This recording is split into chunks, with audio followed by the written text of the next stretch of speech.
Hello people, welcome back to my channel. So hope you are enjoying the Python skill series so far. So currently we are discussing about the Seaborn library for data visualization purposes. So this is the second discussion that we'll be doing on the Seaborn. So before this we saw some of the basic plots that were widely used in data science, especially for visualizing your results. So that comprises of some regression plots, to mention few like pair plots, or somewhat you have box plots which are widely used. So in today's video we'll be not only seeing few more uh, visualizations that are available in Seaborn, but we'll do something called as the correlation analysis.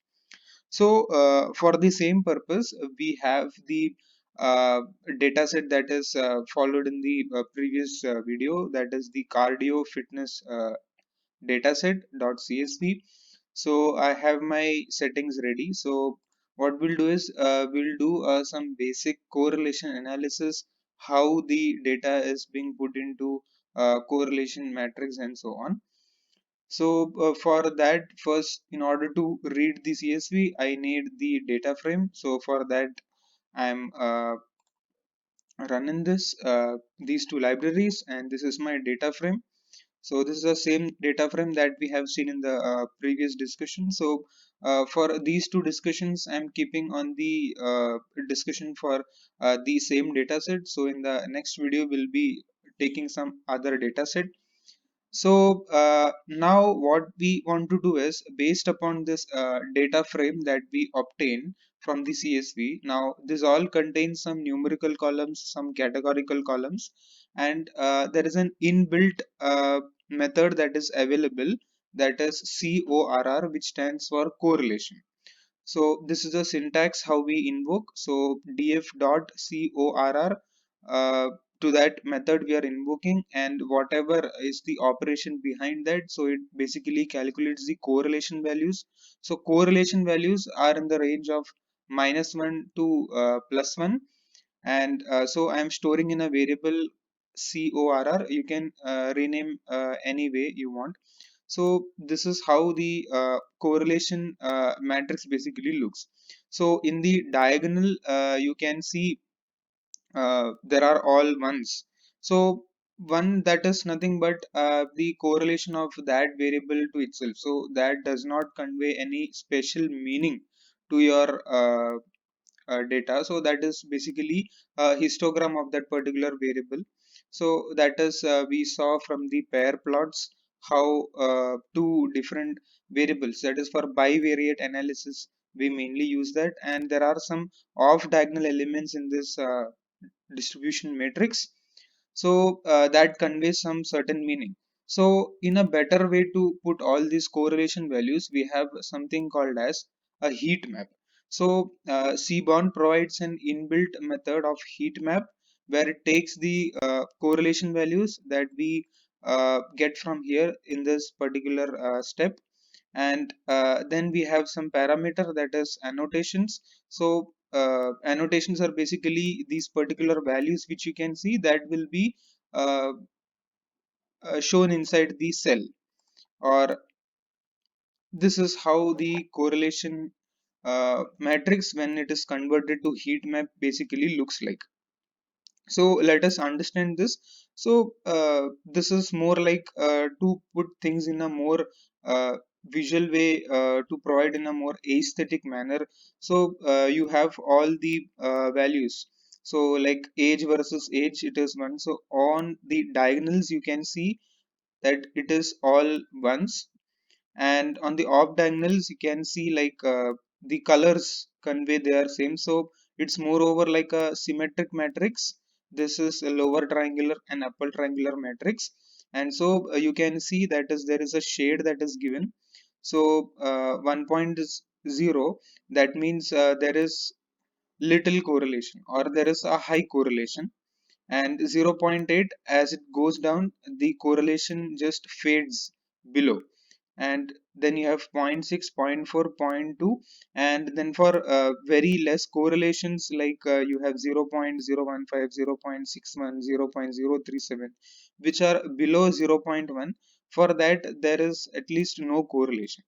So for this, basically what we do is, in order to get a better grip over these values or what these are conveying, what we do is we just do the pair plot of this. So this is a syntax that we saw from the previous video, how the pair plots are done basically. So it is a large canvas of different scatter plots which you can see. So this is the pair plot. So in pair plot, along the diagonals you can see the histograms, and the off diagonals you can see other variables which are numerical values. And this basically corresponds to what you can see in the heat map. So if you look on this particular value, that is age versus education. So age versus education is nothing but this one. So in this you can see there are some data points which are more or less overlapping, and so you don't see a perfect kind of any distribution. So some distributions are overlapping and some distributions are just away from each other, so you can't have a more good correlation among these variables. You can't draw any significant reasoning from this. So but this can say like the variables are uh, having a weakly positive correlation, because there is no negative value but there is a slight increase, or like from in perspective of 0 means the variables are not correlated at all. So that means you have some data points dispersed in some random fashion. So that is usually a Gaussian distribution which you can see. But in this data set I don't find any kind of such zero correlation. So neither of our uh, correlation matrix or heat maps gives that. But there are some other values which are highly correlated. So after one comes, we have some values like 0.79. So 0.79 is like we can say like miles versus fitness. So if we just look onto the graph of miles versus fitness, we can see like it shows some kind of exponential growth along the fitness value. So you can see like it started with two variables, then it was some we can't clearly distinguish how many kinds of variables are behind this. That is the problem, and we can't even make out like whether it's an outlier or not. So that kind of things are very difficult. So a better visualization would be to do subplots. So in subplot, what you basically observe is you fit a regression line along this, so that whatever fits on this regression line, those variables are best suited or they have some kind of dependency.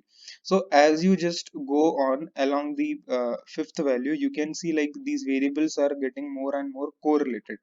So what conclusion in a statistical perspective you can make, like as and when you increase your miles. So miles is nothing but the steps that you put on your smartwatch, on your treadmill, like how many times you use that per day, or how many running you do on that particular device.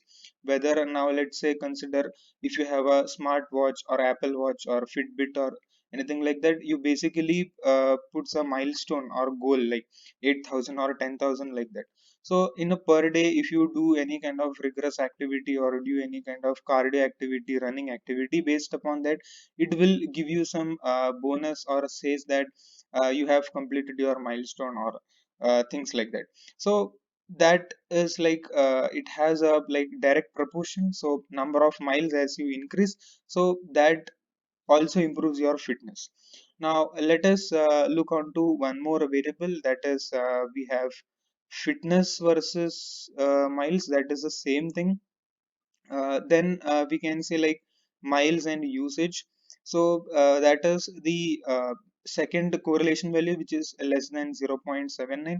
So if you see miles versus usage, so miles versus usage has also the same pattern as compared to fitness, but somewhere it has lost, like it can't beat the fitness, because like it somewhat has more outliers we can see here. Because we can give a justification like if we run more miles, then the probability, or there is a chance that you use more power of the electricity consumption or the battery from that. So that is one reasoning for this analysis. And then there are some other variables which are having less correlation, and then you have 0.63, 0.67, which you can see in this orange colored. Let me just zoom this in. And there are 0.54 and values like that. So that is basically just like what this graphs basically convey, that you put in a more visual representation. So that is nothing but your heat map. So, well, that was all regarding a brief idea of the heat maps as well as the correlation analysis. So, hope you guys enjoyed this video. If you found you got educated from this video, please do like, share, comment, and if you're new to this channel, please consider subscribing. Thank you very much for watching this video.